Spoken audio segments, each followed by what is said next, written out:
오늘 요한복음 3장 14절로부터 15절에 있는 말씀만 봉독했는데요. 1절부터 21절까지의 모든 내용을 포함하는 저희 말씀을 드릴 텐데요. 이 3장이 우리 신앙의 가장 기본이 되는 것을 말씀하고 있습니다. 여러분, 우리 신앙의 가장 기본이 뭐죠?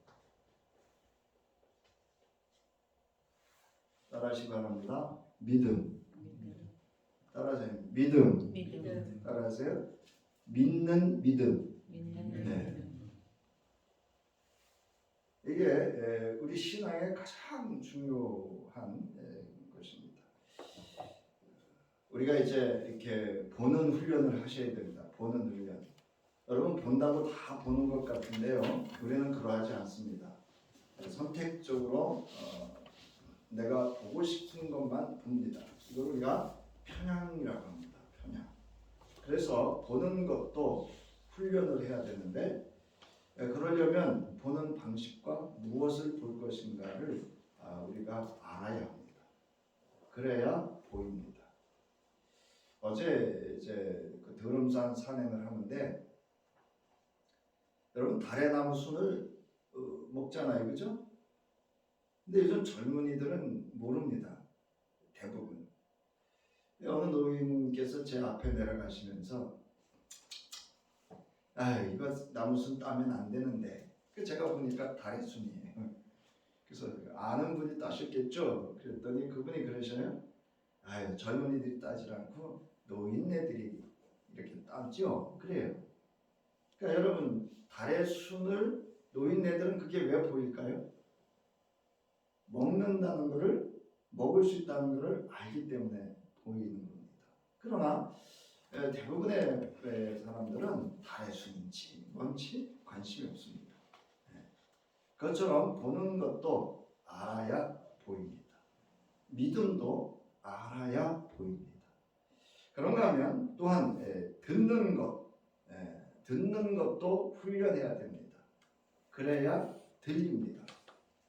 똑같은 자리에 앉아 있는데 어떤 사람은 이걸 듣고요, 어떤 사람은 저걸 듣고, 어떤 사람은 이걸 듣고 시험에 들고, 어떤 사람은 저걸 듣고 은혜를 받고, 누가 시험에 든 그 내용을 누구는 은혜를 받고 듣는 훈련입니다. 그래서 지난주에 말씀드렸던 것 같은데, 우리는 예수를 믿노라 하면서도 여전히 자기 중심적으로 보고 듣는 선택적, 편향적 듣고 보는 경향을 가지고 있습니다. 그렇게 되면 신앙과 삶이 전혀 변화나 성장이 있을 수 없습니다. 우리가 공부 잘하는 아이들 특징 아시죠? 뭐를 잘하죠? 예습을 잘하고 복습을 잘합니다. 그리고 수업 시간에 철저하게 아주 집중해서, 우리가 몰입한다 그러죠. 몰입해서 잘 듣습니다.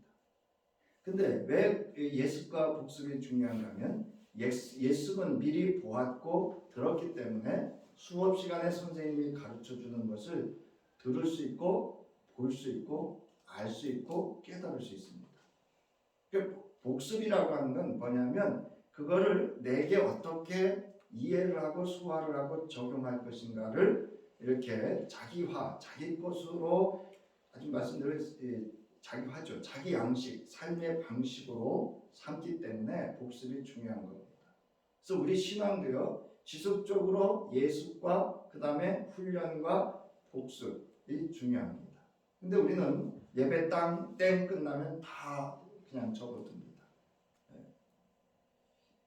그러면 수십 년 예수를 믿어도요, 그래서 조그마한 어떤 지나가는 말 한마디 또는 지나가는 어떤 눈빛, 행동 하나에도 그냥 호락 그냥 시험에 든다고. 여러분, 나 시험에 들었어가 이게 사실은요, 아주 교만한 표현인 거 아세요, 여러분? 아주 자기중심적인 표현입니다. 자기를 아주 이렇게 높이는 그러한 표현이라는 겁니다. 제가 정말 시험 들까 그 표현을 말씀 안 드리고 있었는데, 나 시험 들었어. 아주 교만한 표현입니다. 여러분, 하나님의 말씀과 하나님의 우리가 신앙 말씀으로 수십 년, 여기 대부분 수십 년이, 근데 아직도 눈빛 하나 말 하나에 나 시험 들었어 이런다는 것은 잘 복습을 잘 하셔야 됩니다. 자, 이제 이 복습을 조금 할 텐데, 여러분 예수는 누구이십니까? 아직 모르시겠어요? 예수가 누구이신지 모르시겠어요? 따라하세요. 그리스도. 제가 말씀드렸잖아요. 구약 성서에 있어서의 그 구약의 언약을 성취하신 분이 누구라고요? 예수십니다. 예수. 그러면 구약에서 말하는 그 언약은 뭐예요? 메시아입니다. 메시아. 그리스도입니다. 따라서 예수는 그리스도이십니다. 자, 여러분 예수는 누구시라고요? 그리스도이십니다. 아주 함축된 표현인데요. 이 그리스도라고 하는 그 함축된 표현은요, 성서 한 권입니다. 하나님이십니다. 그래서 우리는 그냥 예수 믿을 때부터 그리스도 예수 그리스도, 그래서 이 그리스도라고 하는 깊은 이 세상에 충격을 주는 이 의미에 대해서 잘 경험이 안 되어지는데요. 예수를 그리스도로 고백한다라고 하는 것은 내 인생의 전폭적인 삶의 변화가 일어나는, 내 존재와 삶의 방식의 천적인 변화가 이루어지는 그 전환점이 되는 아주 충격적인 그런 언어가 있다고 한다면 바로 예수가 그리스도라고 하는 말입니다. 자, 그래서 이 그리스도는 생명의 빛이다 했어요. 그래서 생명의 빛이라고 하는 것은 하나님의 생명 곧 영생이다라는 거죠. 그래서 요한복음 3장에도 니고데모가 언제 예수님을 찾아오셨죠? 밤에 찾아왔습니다. 그래서 이미 1장의 빛과 밤이라고 하는 것을 대조시켜서 니고데모는 영적 어둠에 갇혀 있는 자라고 하는 것을 암묵적으로 독자들에게 이야기하고 있는 것입니다. 그래서 이 하나님의 생명 곧 영생입니다. 여러분, 하나님은 영생이시고 하나님 그 자체가 나라이고 하나님 그 자체가 창조의 능력, 즉 능력이고 하나님 그 자체가 주권, 다스림심을 믿으시길 바랍니다. 이게 영생이라는 개념 속에 있는 그런 의미입니다. 그래서 이 영생이 그리스도 예수께 있습니다. 이를 영접하는 자는 그래서 하나님의 생명 곧 영생을 얻다라는 건 뭐냐면요, 소유하다 이런 뜻이에요. 소유하다, 가지다, 취하다 이런 뜻입니다. 자, 요한일서 5장 20절 우리 함께 읽겠습니다. 시작. 하나님의 아들이 오셔서 그 참되신 분을 알 수 있도록 우리에게 이해력을 주신 것을 우리는 압니다. 우리는 그 참되신 분, 곧 하나님의 아들 예수 그리스도 안에 있습니다. 이 분이 참 하나님이시요 영원한 생명이십니다. 이해력, 능력입니다. 여러분, 하나님의 말씀을 듣고 깨닫는 거 능력인 줄 믿으시기 바랍니다. 이해력이 있어야 돼요. 이해력. 왜 저와 여러분이 이렇게 가족과의 관계나 이웃들과 이렇게 갈등하고 이렇게 모든 상황에서 이렇게 되는 건 이해력이 부족하기 때문에 그렇습니다. 그래서 이해력, 여기 이제 개역개정에는 힘, 우리에게 힘을 주셨다. 여러분, 아는 것도 힘이 있어야 압니다. 그래야 그 알 수 있는 힘이 있어야 아는 것이 힘이 됩니다. 여러분, 무기력한 사람은 아무것도 할 수 없습니다. 맞죠?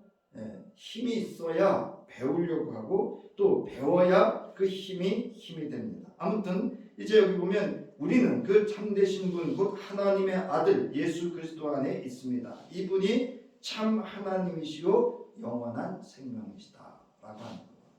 그래서 여러분, 사도 바울이 예수 그리스도 예수 안에서, 주 안에서 라고 하는 그 안에서라는 표현은요, 또는 안에서, n이라는 그 헬라어를 쓰는데요, 무엇 안에서 무엇과 함께라는 뜻입니다. 그러니까 우리는 그리스도 예수 안에서 그리스도 예수와 함께 하나님의 생명, 영생을 소유하게 된 것임을 여러분 믿으시기 바랍니다. 자, 그래서 이 그리스도 예수를 영접하는 자, 믿는 자는 하나님의 자녀가 되고 그리스도 예수 안에 있는 생명, 즉 새 생명인 하나님의 생명국 영생을 소유하게 된다라는 겁니다. 자, 여러분 요한일서 5장 11절부터 12절 함께 또한 말씀 보겠습니다. 시작. 그 증언은 이것이니 곧 하나님이 우리에게 영원한 생명을 주셨다는 것과 바로 이 생명은 그 아들 안에 있다는 것입니다.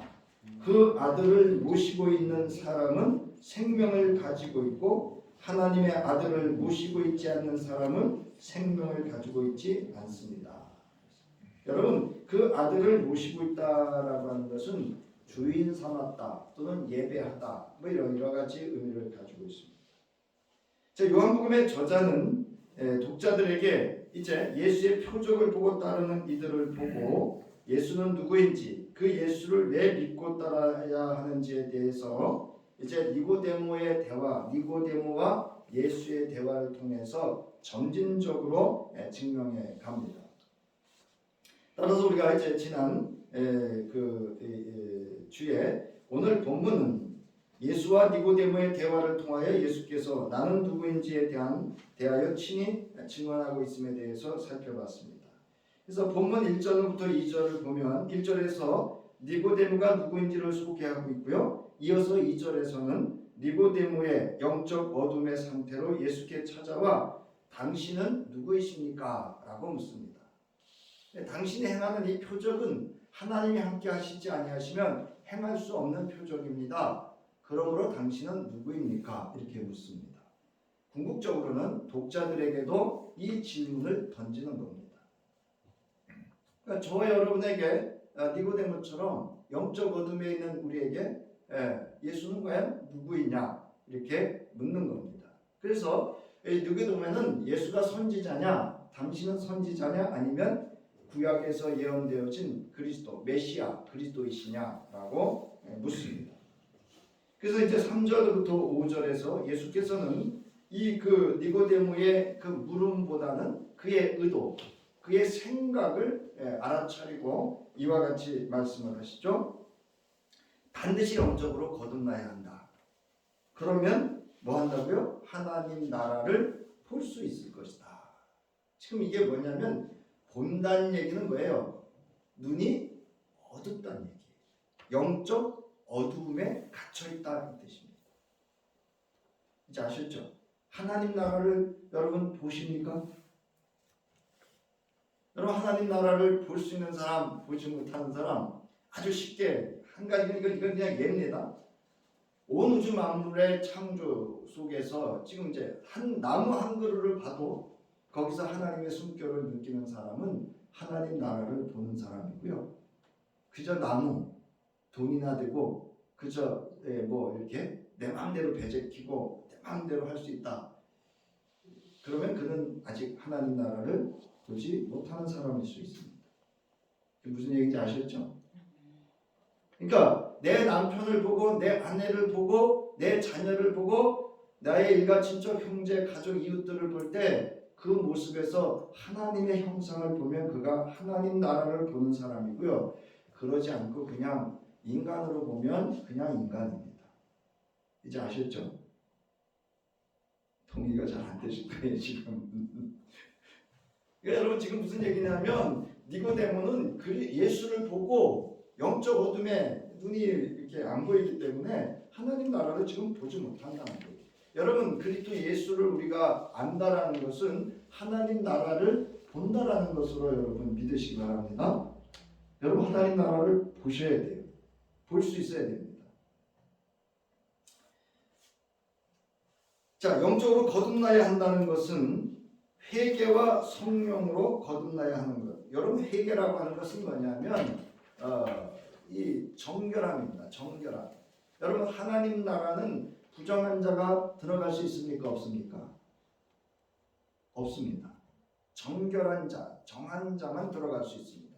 따라서 궁극적으로 이 물이라고 하는 것은 나아가서 예수 그리스도의 십자가 보혈의 피를 암묵적으로 그러니까 예수 그리스도의 십자가 사건을 의미하는 것이고 이 성령이라고 하는 것은 예수 그리스도의 부활의 생명과 예수 그리스도의 승천하심에 있습니다. 지난주에도 말씀드렸듯이 성령은 언제 오죠?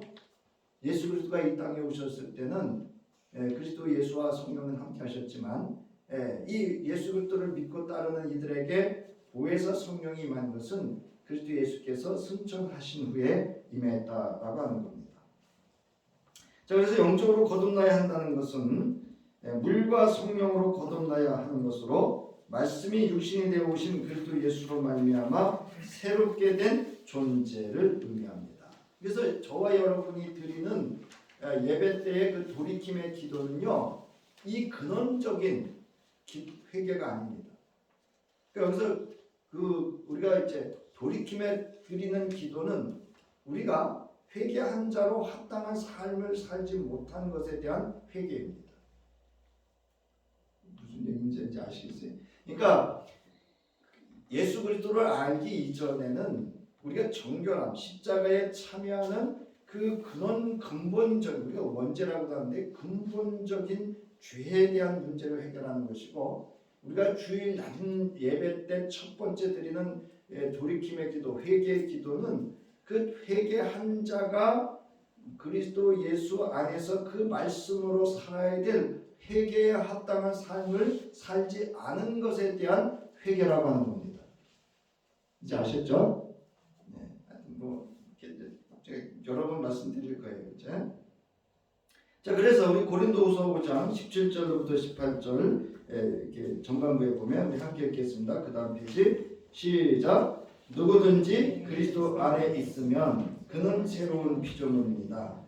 옛 것은 지나갔습니다. 보십시오, 새 것이 되었습니다. 이 모든 것은 하나님에게서 났습니다. 저와 여러분이 왜 그리스도 예수 안에서 우리가 귀중한 존귀한 존재인가는 여기에 있습니다. 그리스도 예수로 말미암아 우리가 뭐예요? 하나님이 낳은 여기 말하는 영적으로 거듭난 하나님의 자녀가 됨에 있습니다. 믿습니까? 자, 그 다음에 하나님 나라를 보다라는 표현은 마지막 시대에 하나님의 나라에 동참하며 또한 부활과 영생을 경험한다는 의미로 이는 메시아 즉 그리스도를 통하여 이루어지게 됨을 말합니다.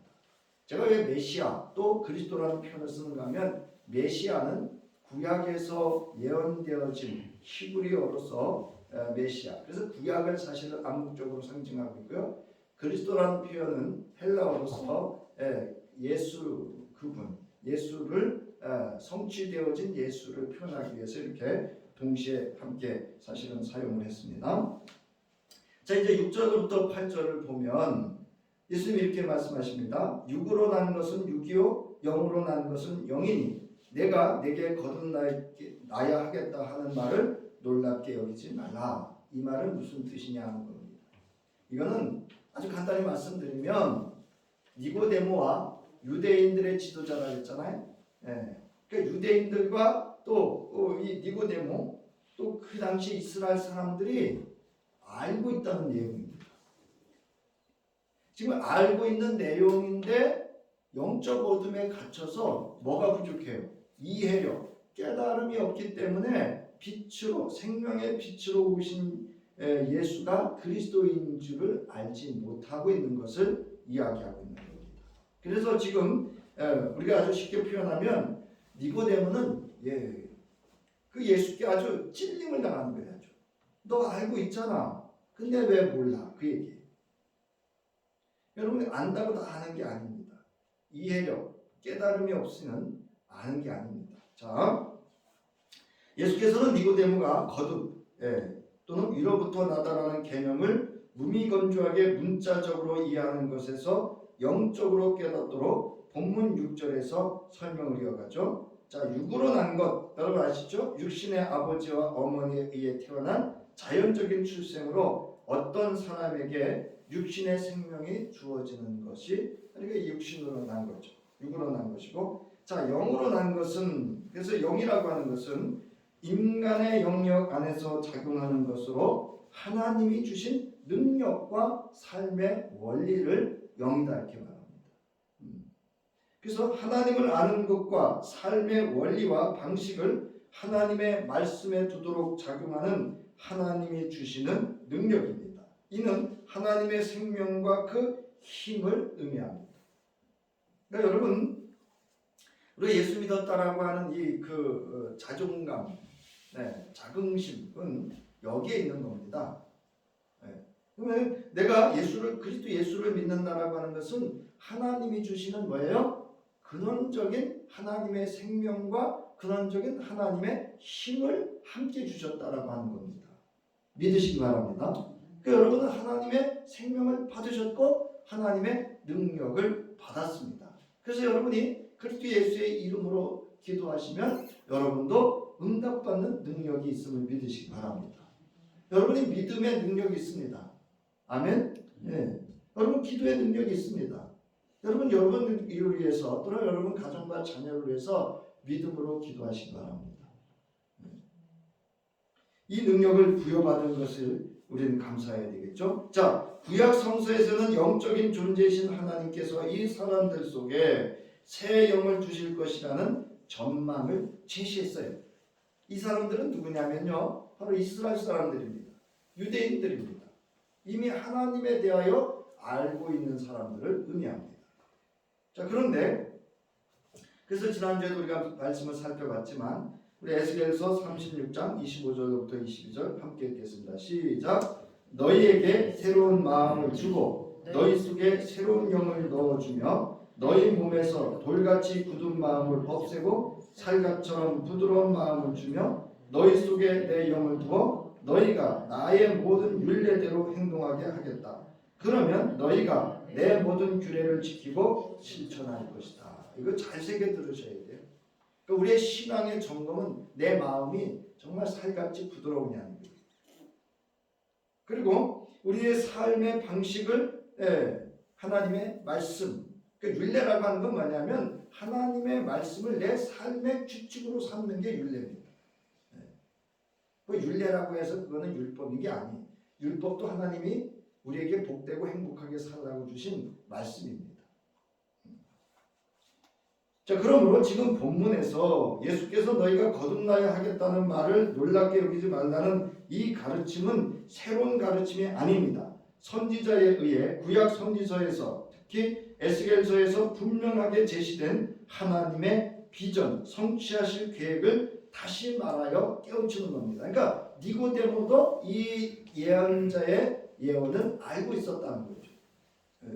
근데 지금 영적 어둠에 갇혀서 알지 못하고 있다는 거죠.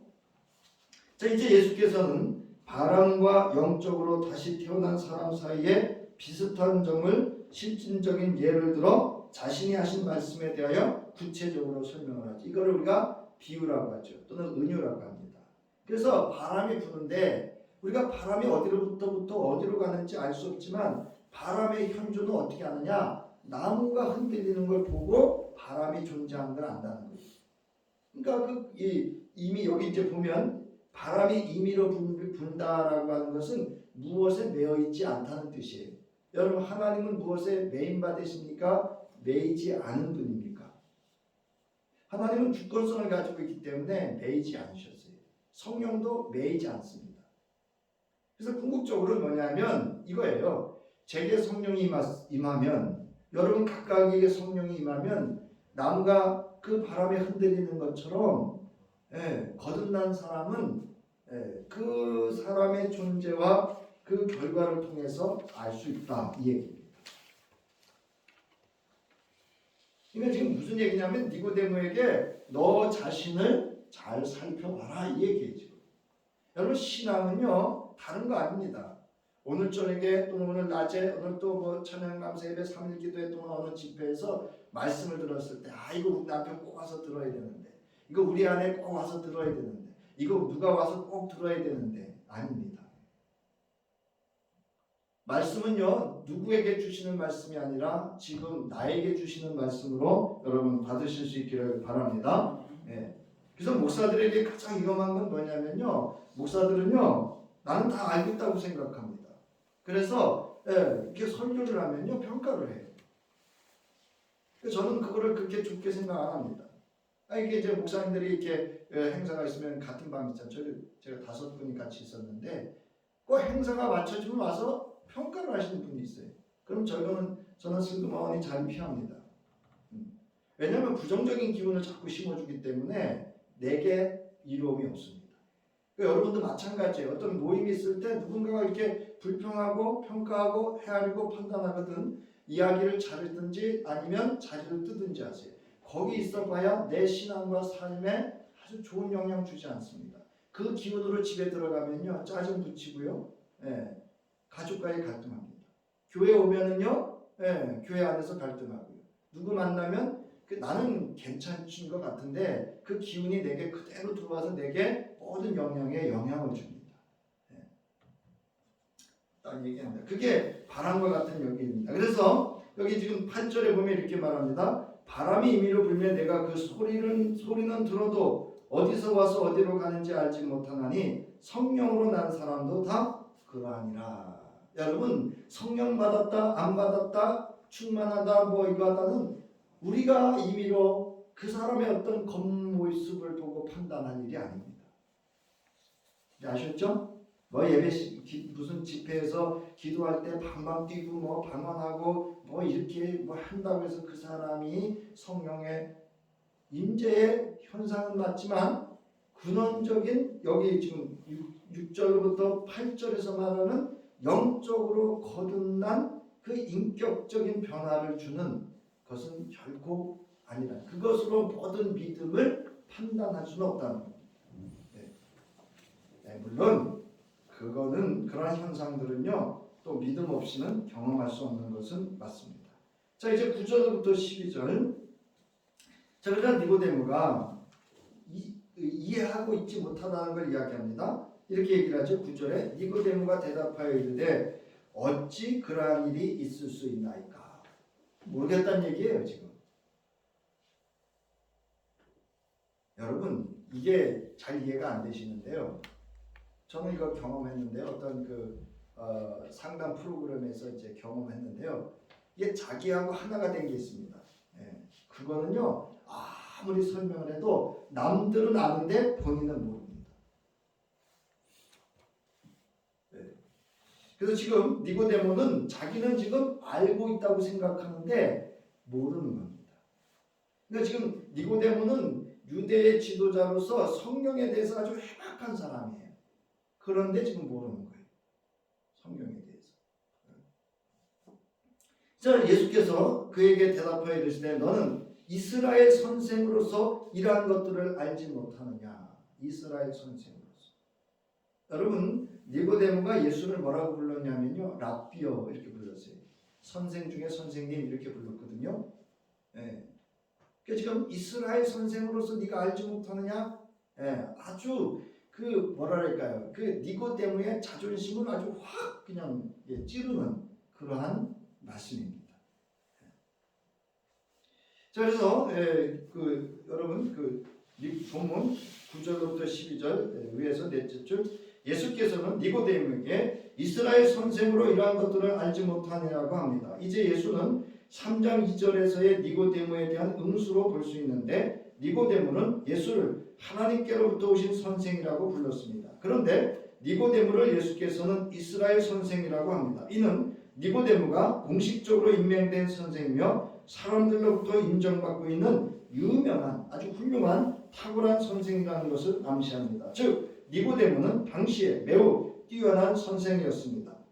니고데모와 관련해서 예수께서 의아스럽게 생각하는 이유는 니고데모가 이스라엘 선생으로서 반드시 알고 있어야 할 사항에 대해 말하고 있음에도 깨닫지 못하고 있음에 대해서 지금 말하고 있는 겁니다. 자, 그러나 니고데모는 자신이 아는 것에 대하여 깨닫지 못하고 있다는 것을 우리가 알 수 있는데 니고데모 자신은 모르고 있습니다. 그것은 영적 어둠에 갇혀있는 니고데모는 지극히 자기중심적 대화로 자신이 알고 있는 범위에서 알고 싶은 것만 예수에게서 알고 싶었기 때문입니다. 여러분 우리는 믿고 싶은 것만 믿으려고 하는 편향성을 가지고 있죠.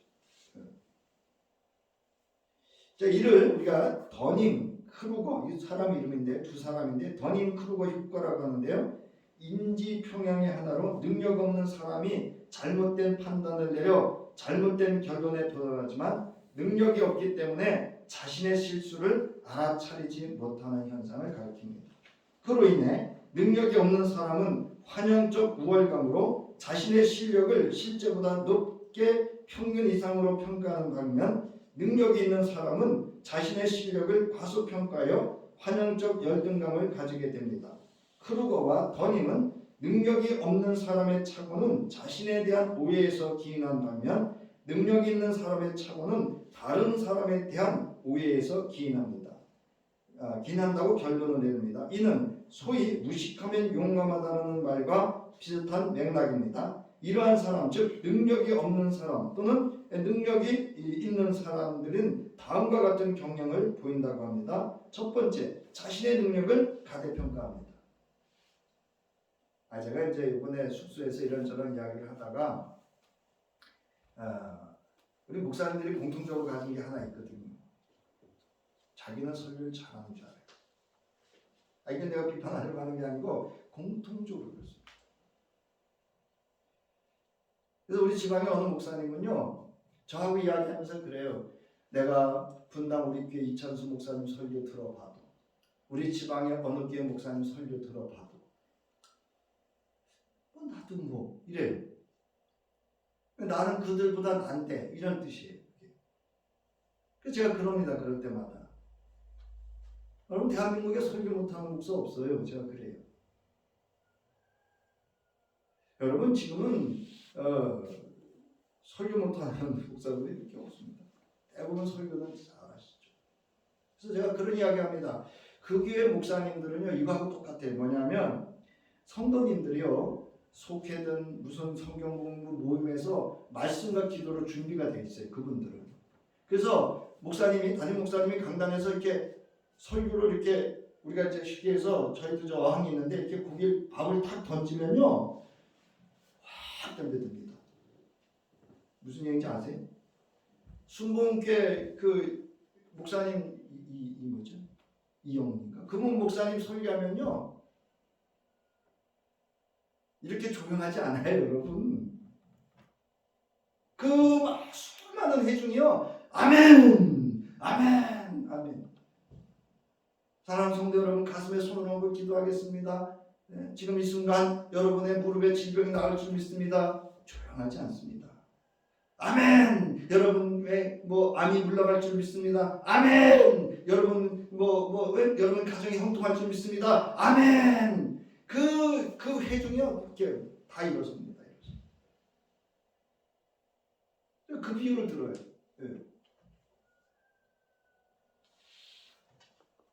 물론 좋은 말씀의 양식을 던져야 되는 게 설교자예요. 그건 여러분 실력이 아니고요, 그건 능력입니다. 자, 그다음에 다른 사람의 진정한 능력을 알아보지 못합니다. 지금 비유를 말씀드렸죠. 자신의 능력이 부족하기 때문에 생긴 공경을 알아보지 못합니다. 지금 어떤 공동체 자기 때문에 공동체가 다 힘들어하고 있는데 누군 몰라요? 본인은 몰라요.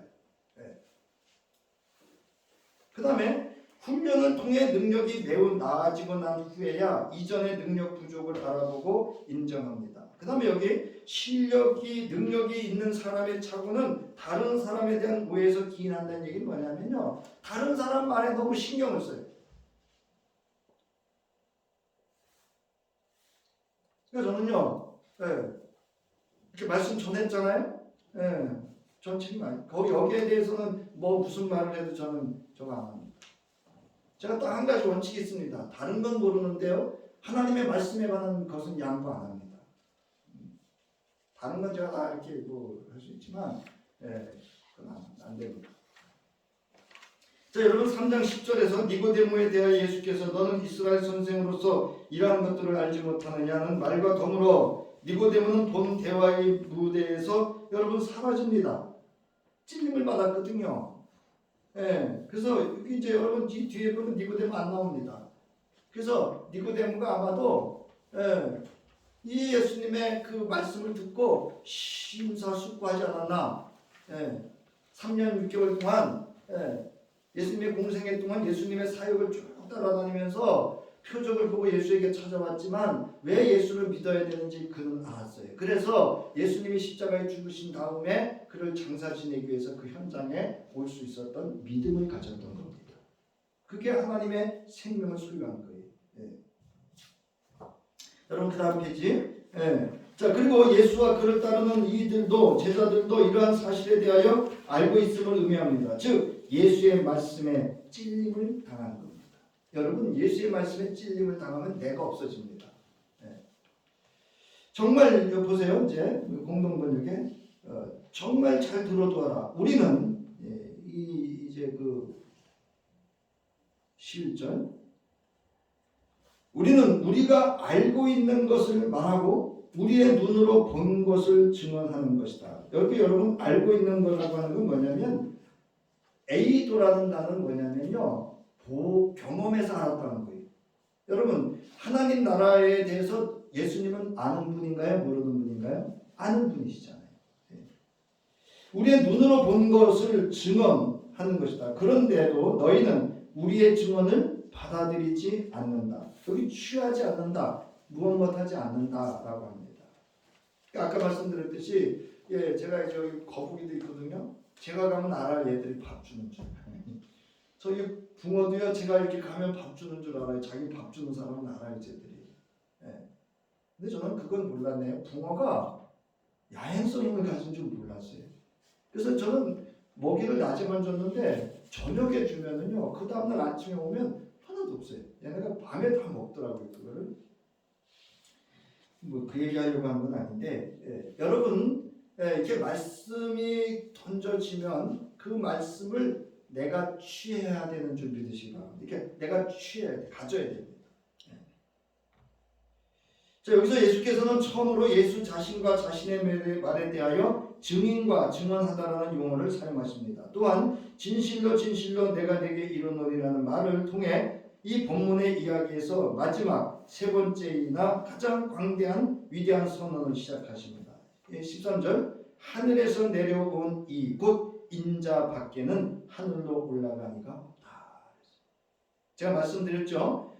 인자라는 말이 이미 메시아라고 하는 구약의 상징적인 의미를 가진 그런 단어라는 이 인자라는 게. 자, 아셨죠? 그러니까 지금 인자라는 표현을 쓰는 것은 내가 그 그리스도다. 메시아다. 그 얘기입니다. 자, 니고데모와 그의 동료 지도자들은 예수의 증언을 듣지 못한 것이 아니며 예수의 증언을 이해하지 못한 것도 아닙니다. 근본적으로 그들의 잘못은 지성적인 것이 아니라 오히려 우리의 증언을 받아들이기를 의도적으로 거부하고 있음을 예수께서 지적하여 말씀하신 겁니다. 왜 여러분 그 설교자와 관계가 좋아야 되냐면요. 마음이 상하면요. 서로 마찬가지예요. 마음이 상하면요. 말씀이 안 들어옵니다. 그래서 좋은 관계를, 그래서 좋은 것을 함께 하라는 게, 이거 좋은 게 뭐냐면요. 토부라는 단어예요. 하나님의 선한 것, 즉 좋은 거라는 건 그냥 하나님의 것으로 좋은 관계를 가지라는 거예요. 뭐 옷 사주고 밥 사주고 그런 게 아니에요. 자, 13절부터 15절, 13절 이제 하늘에서 내려온 자, 곧 인자 외에는 하늘에 올라간 자가 없느니라 이렇게 얘기하죠. 자, 예수께서는 3장 9절에서 제기된 니고데모의 질문에 대답합니다.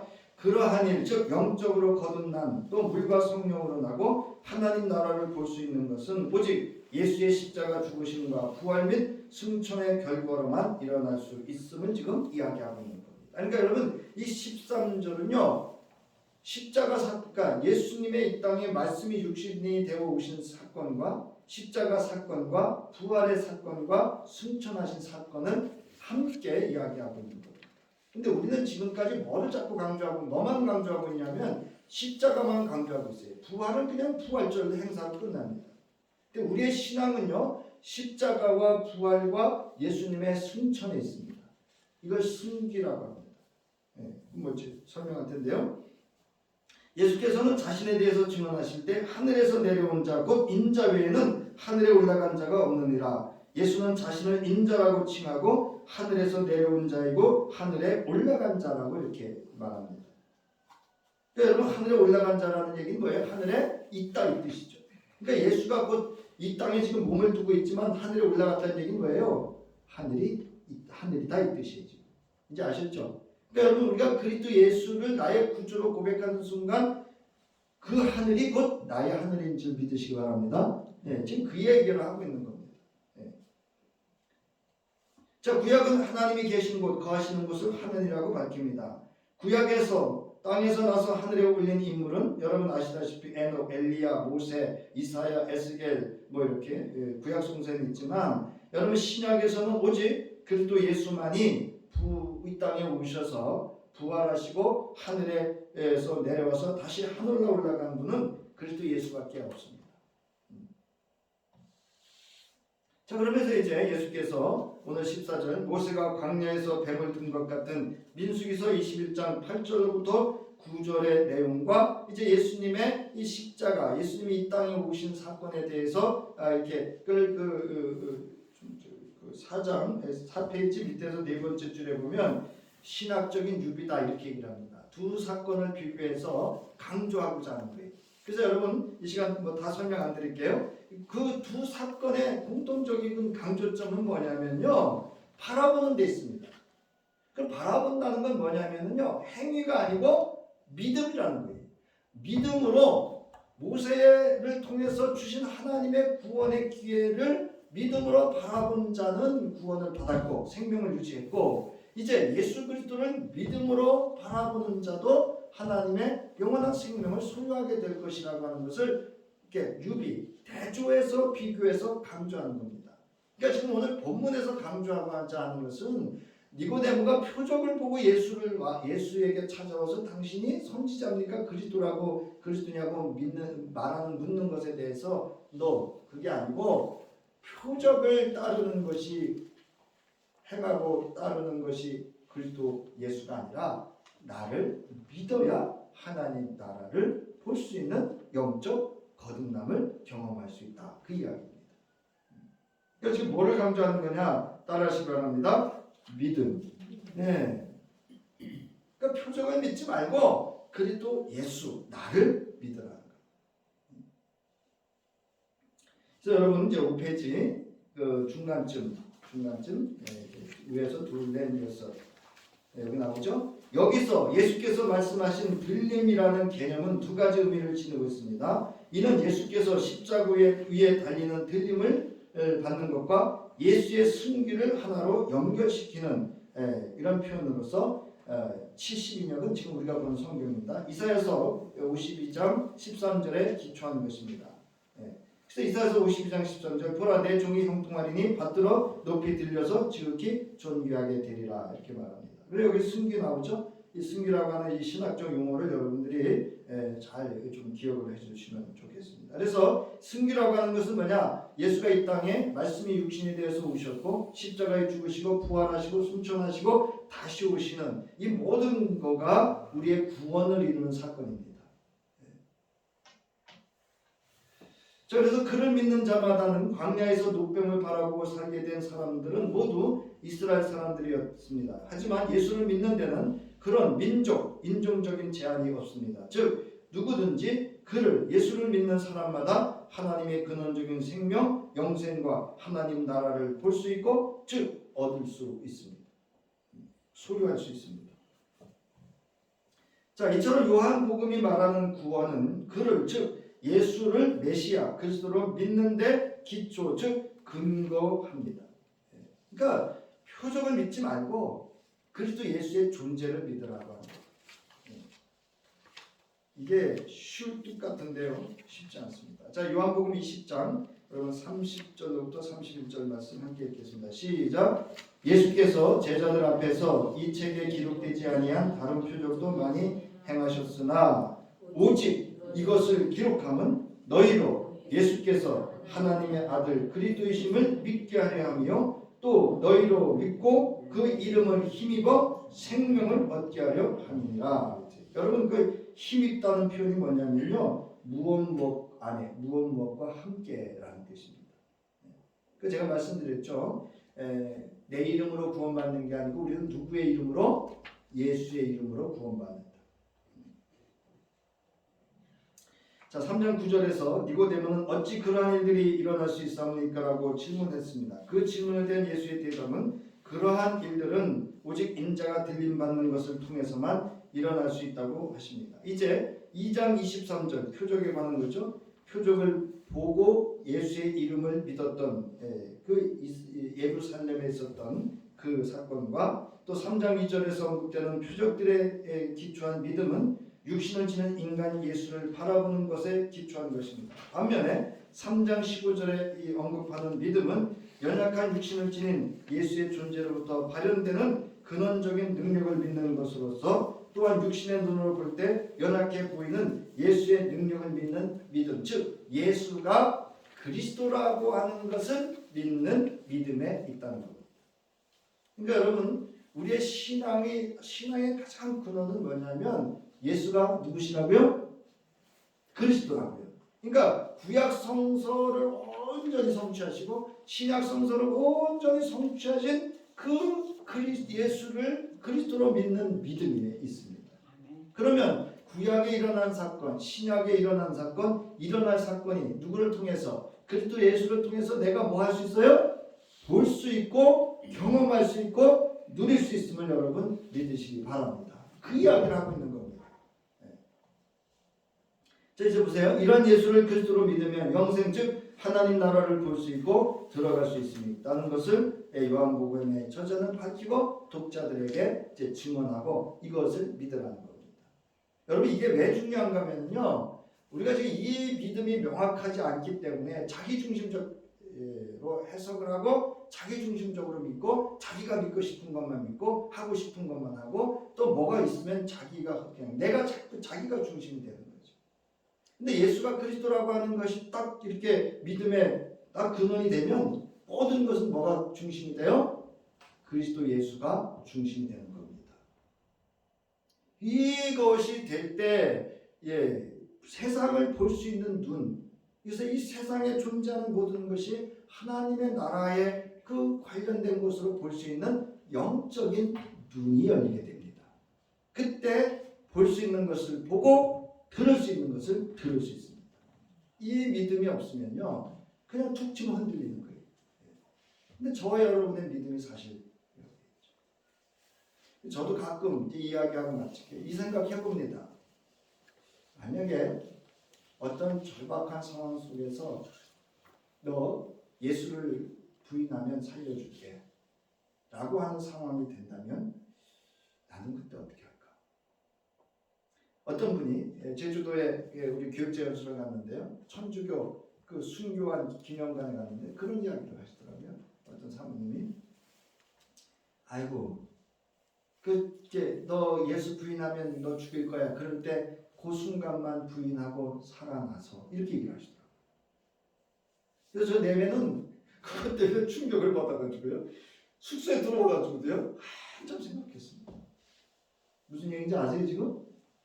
그러니까 지금 총구를 딱 들이대고 너 예수를 부인하면 살려줄게. 그때 이 사모님이 그럼 그때만 부인하고 나중에 또 믿으면 되죠. 이 얘기거든요. 여러분 어떻게 생각하세요? 우리 감리에 동부연에 최인규 권사라는 분이 계십니다. 일제시대에 뭐 목사들도 신사참배하고 막 그런데 이 권사님만은 순교하면서 신사참배를 거부했습니다. 그러니까 그 순간 신사참배하면 살거든요. 그때 우리는 어떻게 할 거냐? 내 안에 하나님의 영원한 생명이 있다고 한다면 내가 예배하고 내가 머리 숙여 무릎 꿇고 경배할 분은 오직 누구밖에 없어요? 네? 하나님밖에 없습니다. 그런데 이게 없으면 그냥 흔들립니다. 이 한 주도 뭐 여기 쭉 있지만 그 그리스도 예수가 나에게 그리스도가 되시는 그런 존재와 삶이 될 수 있기를 주님의 이름으로 축원합니다. 다음 주에 자리에서 일어나셔서 찬송가 421장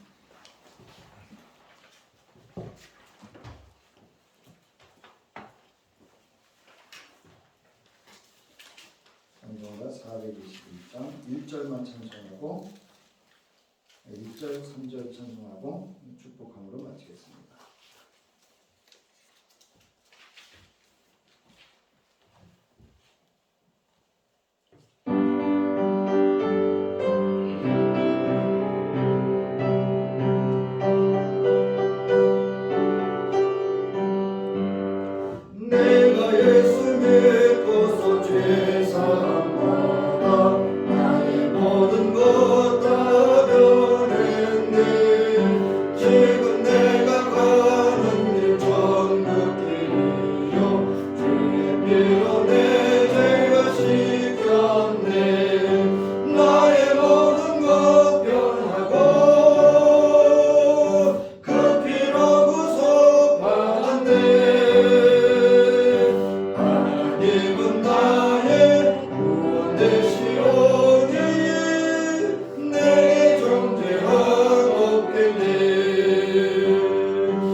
하나님은 나의 구원 되시오니 내게 정죄함 없겠네.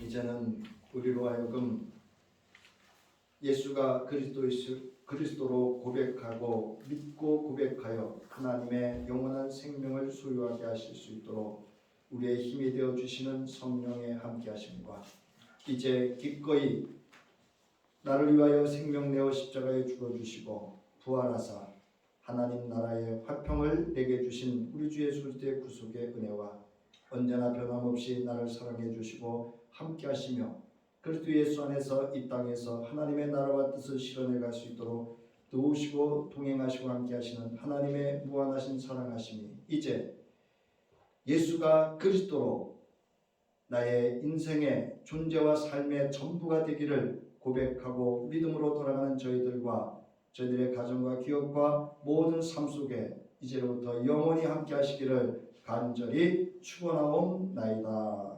아멘.